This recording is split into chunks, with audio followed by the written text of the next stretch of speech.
pandeiristas, tudo bem com vocês? Eu sou Rafael Toledo, professor da Escola de Choro de São Paulo, e essa é a versão online do nosso curso de pandeiro, voltado para a turma avançada. Nessas próximas 4 aulas, a gente vai falar sobre a música Cochichando, do grande maestro e mestre Pixinguinha. E lembrando que todo esse conteúdo, os vídeos e os materiais complementares dessa aula, como partitura e gravações, playbacks para vocês estudarem, estão todos lá no nosso site.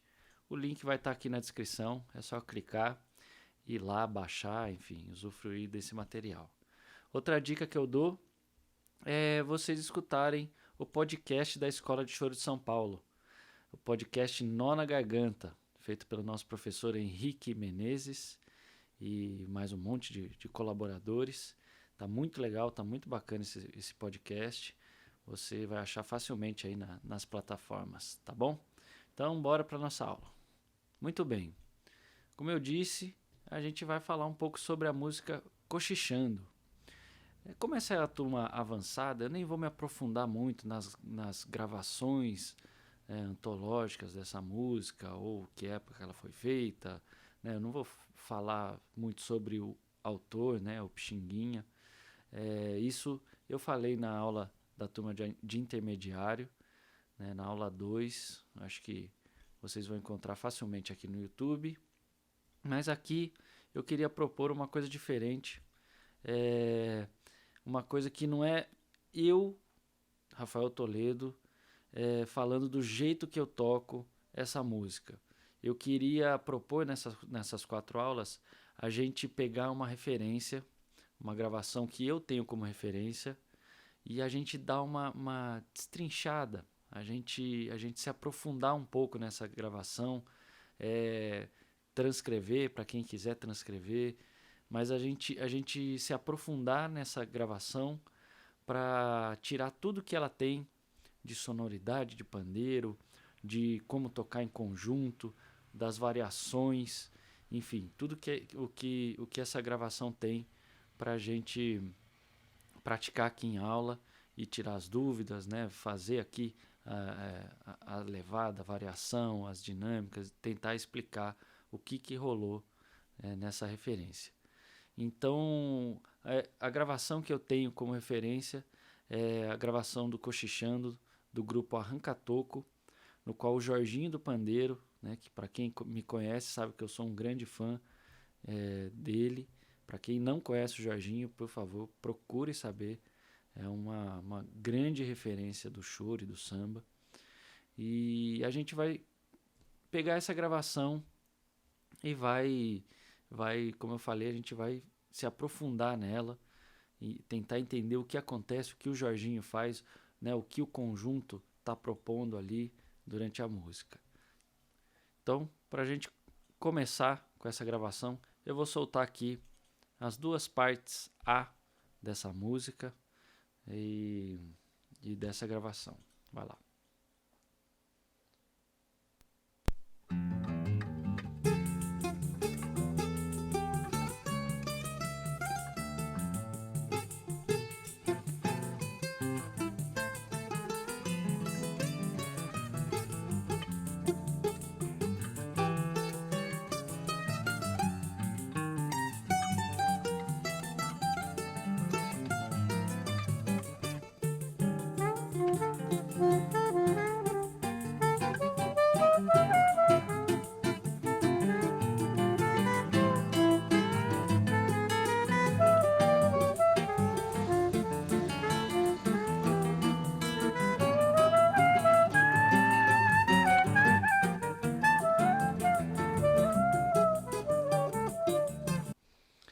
Muito bem, né? Essa primeira parte da música já diz muita coisa, né? Já tem muitos elementos acontecendo ali.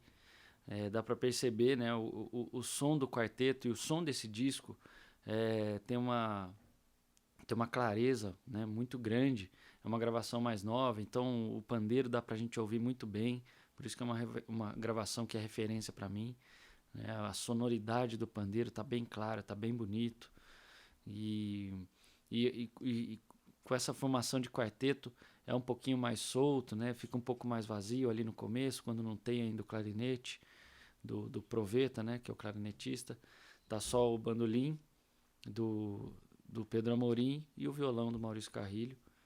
Então fica um pouquinho mais solto. Dá para perceber de cara que o primeiro A inteiro o Jorginho não faz nenhuma variação.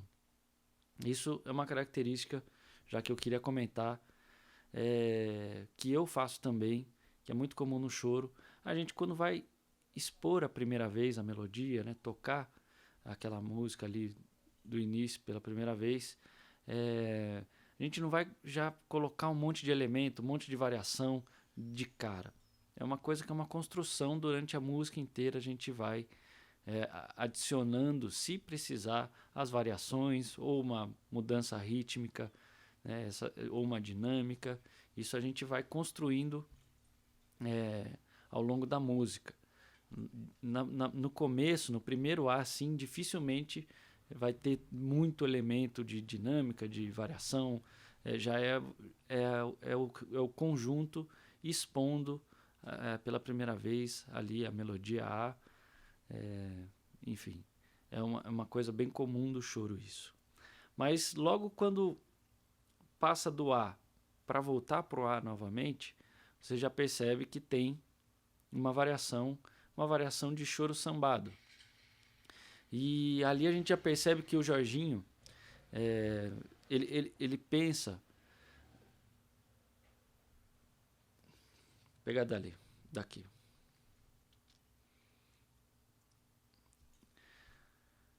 Ali a gente já percebe que o Jorginho cola um pouquinho na melodia para começar essa variação, né, no segundo A. Então ele prepara ali do primeiro A para o próximo A, ele prepara alguma coisa em cima da melodia, né? E aí depois ele faz a variação de choro sambado e perceba que entra o clarinete tocando a melodia e o bandolim ele passa a fazer o papel de centrista. Ele está fazendo um acompanhamento como se fosse um cavaquinho, mas tocado pelo bandolim, e bem aquela célula de choro sambado, né?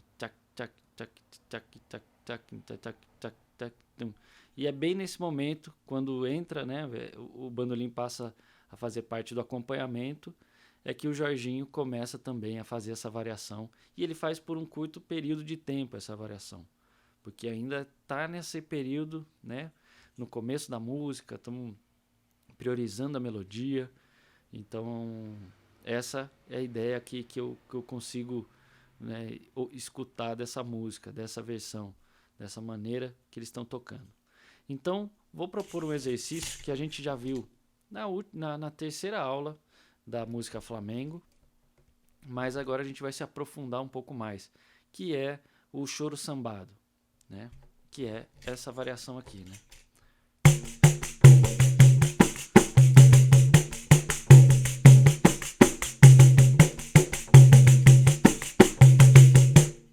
Isso aqui a gente viu naquela terceira aula e usamos um pouquinho na parte C ali do Flamengo. Para quem chegou agora nesse vídeo aqui, nós temos 4 aulas falando sobre a música Flamengo do Bonfilho de Oliveira.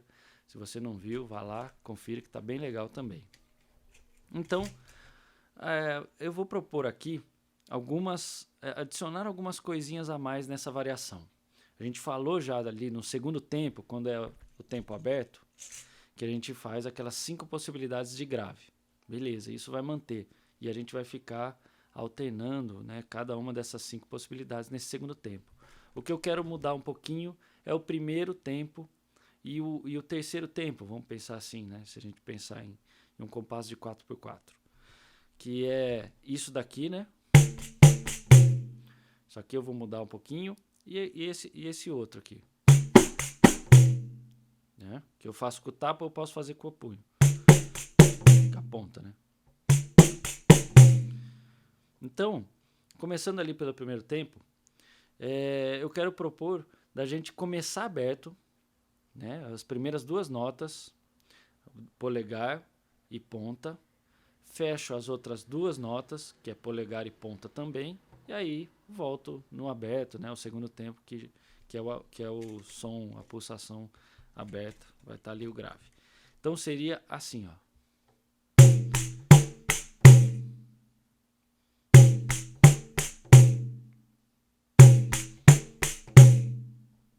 Olha aqui embaixo. Tá certo? Então vamos fazer a variação de choro sambado já usando essa ideia. 3 e 4.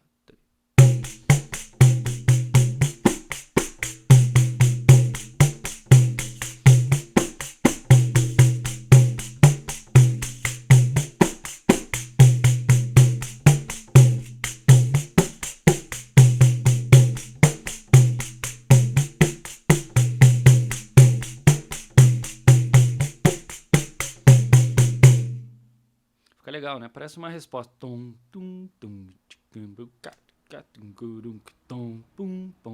Parece um surdo de resposta, né? Então, isso eu vou alternar esse primeiro tempo. De vez em quando eu faço ele, esse que eu acabei de mostrar, e de vez em quando eu faço aquele fechado. Tum, tum, tum, tum, tum, tum. Então, essa é a diferença aqui nesse primeiro tempo, tá certo? Agora lá no terceiro tempo, onde eu faço tapa, onde eu faço aqui a ponta, né, esse som mais staccato, que eu falei lá na aula 3 do Flamengo, eu quero propor da gente alternar essas duas notas. Não só fazer 2 tapas e não só fazer duas pontas staccato aqui. Fazer assim, ó. Por exemplo.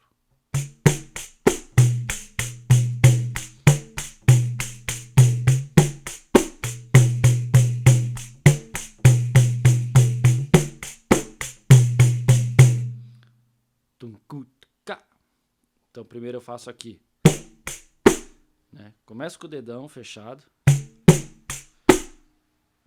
Então esse é o terceiro tempo. E aqui começa o quarto tempo. E a gente vai alternar, já temos 3 possibilidades para usar ali no terceiro tempo. Ou 2 vezes o tapa, ou com 2 vezes a ponta aqui em staccato, ou esse alternado. Eu posso fazer o contrário também. Polegar é tapa e ponta staccato. Eu uso bem menos. Isso aqui eu quase não uso nessa variação, mas é mais uma possibilidade.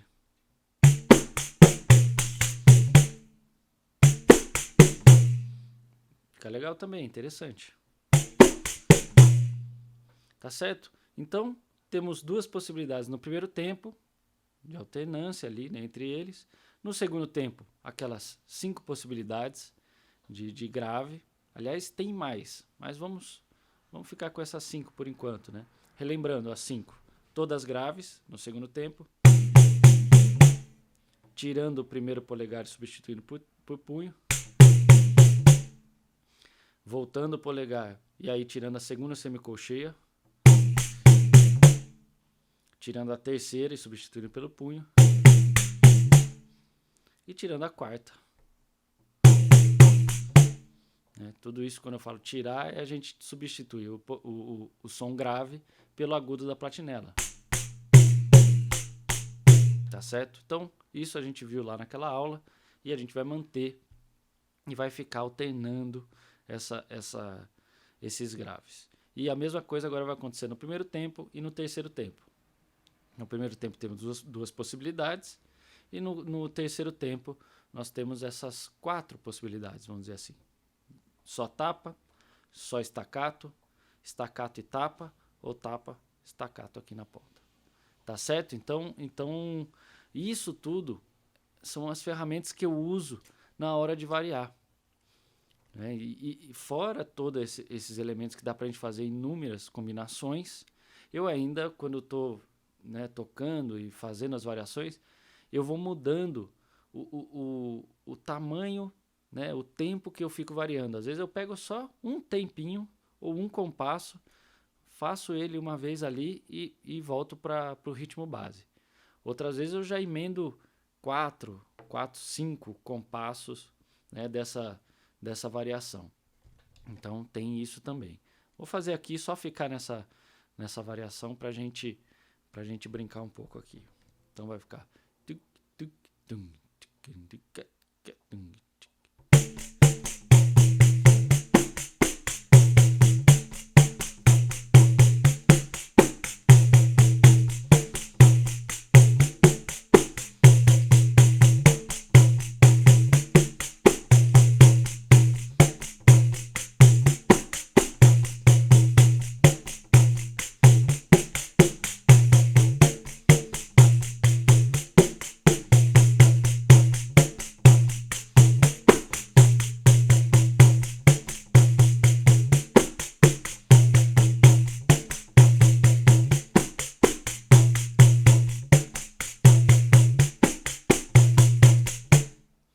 Então aqui dá para a gente ficar brincando e montando inúmeras combinações, né?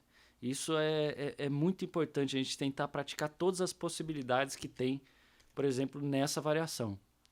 Muitas das variações que eu vou passar aqui tem essa característica, a gente ir montando combinações que só vai agregando né, aquela determinada levada, aquela determinada variação. Isso na hora que a gente está ali tocando à vontade, esse estudo ele vai aparecendo de diversas formas. A gente não vai ficar só fazendo uma variação. Aprendi o choro sambado, vai ficar só...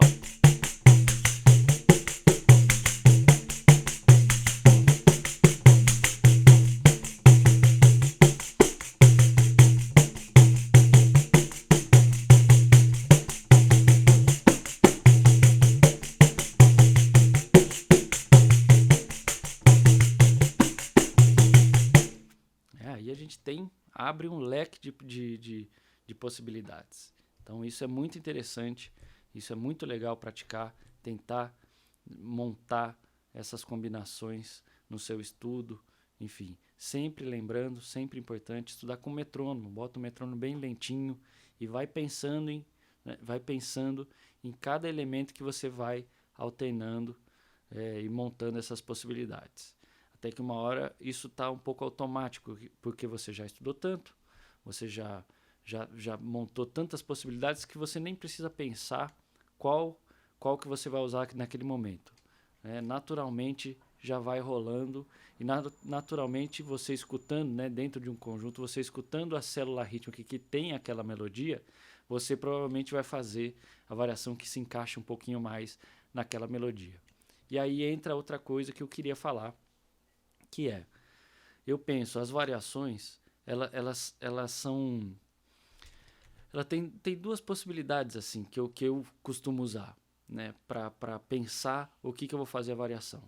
Primeiro essa, na parte rítmica de estudo, às vezes o que o cavaquinho está fazendo, por exemplo, nessa rítmica específica do choro sambado, e aí eu desenvolvo em cima disso. E a outra é em cima da melodia, em cima da rítmica da melodia. Isso eu uso muito nas minhas variações dentro das músicas.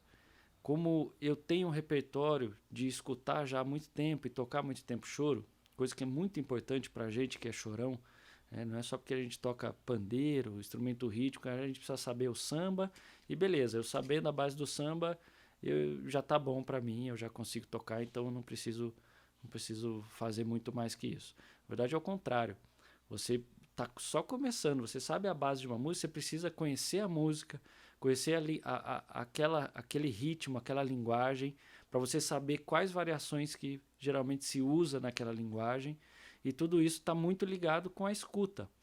É super importante você conhecer as músicas que você vai tocar, né? Deixar essa melodia, essa música, esse choro, no caso, cochichando, deixar ela na sua cabeça. Como se fosse, né, quando a gente escuta uma música na rádio, aquela música chiclete, que a gente escuta um pouquinho e já fica cantarolando, assoviando, de tão forte que a melodia, você fica, né, com aquela música na cabeça quase o dia inteiro. Você tem que fazer isso com os choros. Eles têm que estar na sua cabeça. Porque aí, quando você for variar né, fazer as variações, tocar o ritmo, primeiro que você já vai conhecer o território ali que você está pisando. E depois, na hora que você for desenvolver, criar em cima daquilo, você já tem a base melódica na cabeça, você sabe a rítmica que tem aquela música, e eu uso isso muito ao meu favor, né? Então, eu proponho aqui um outro estudo para a gente desenvolver. Enfim, na verdade é um estudo que eu vou passar na próxima aula, porque eu quero finalizar aqui primeiro essa parte A com vocês, mas é um estudo da gente trabalhar essas variações dentro da melodia. Aqui já tem um exemplo que é no final do A, para voltar para o A, a gente vai fazer acentuação junto com a melodia. Está dentro um pouco da variação do choro sambado, mas a preparação você vai perceber que está certinho com a rítmica da melodia, né? O Jorginho faz ali bem em cima. Então eu vou tocar junto com o Jorginho aqui, né, para tentar reproduzir o que ele fez ali, e vou dar um toque aqui na hora que ele for fazer essa variação junto com a melodia.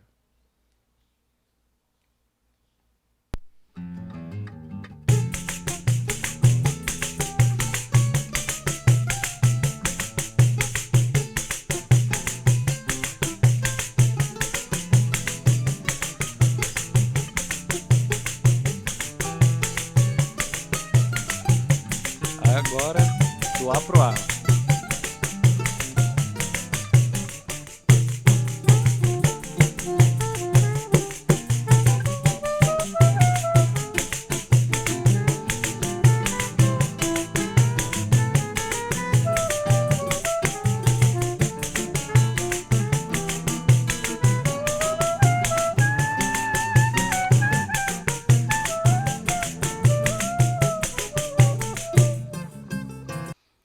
Muito bem, é bem ali do A pro A.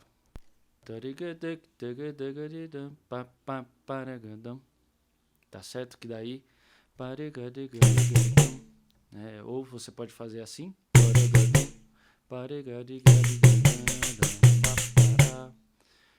Fazer essa preparação. É mais ou menos isso que ele está fazendo ali do A pro A.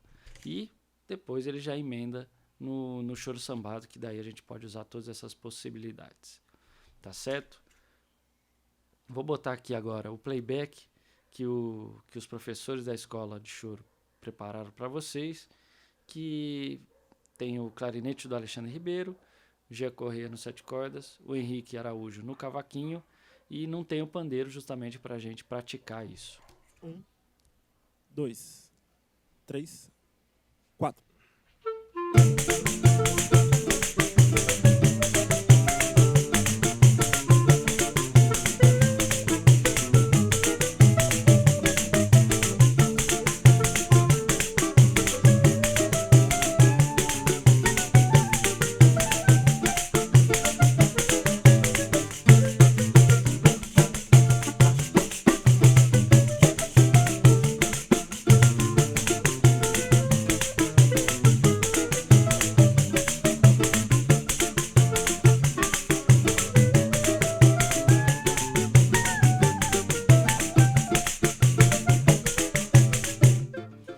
Beleza, essa é a gravação dos professores da escola.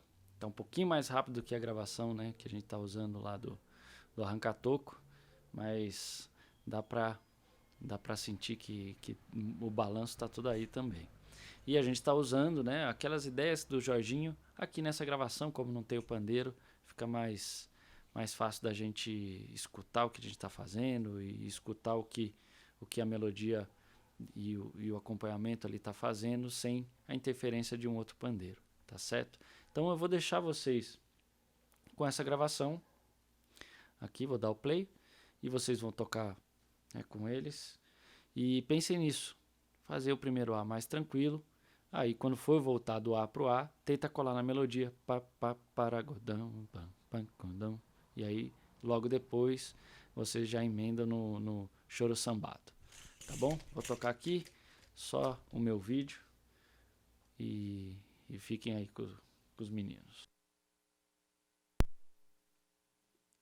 1, 2, 3, 4.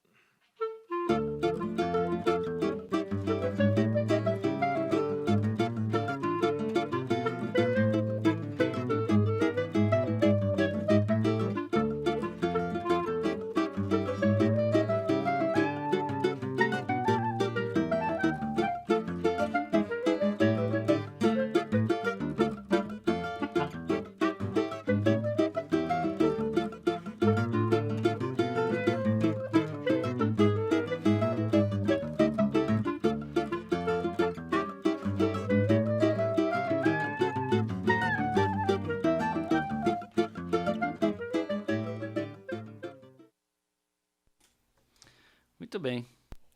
É isso. A nossa aula de hoje termina por aqui. Espero que vocês tenham gostado. Espero que tenha ajudado em alguma coisa nessa ideia musical de como interpretar a música, dessa visão, né, do Jorginho ali naquela gravação do Arranca-Toco. E a gente se vê na próxima aula. Beijão.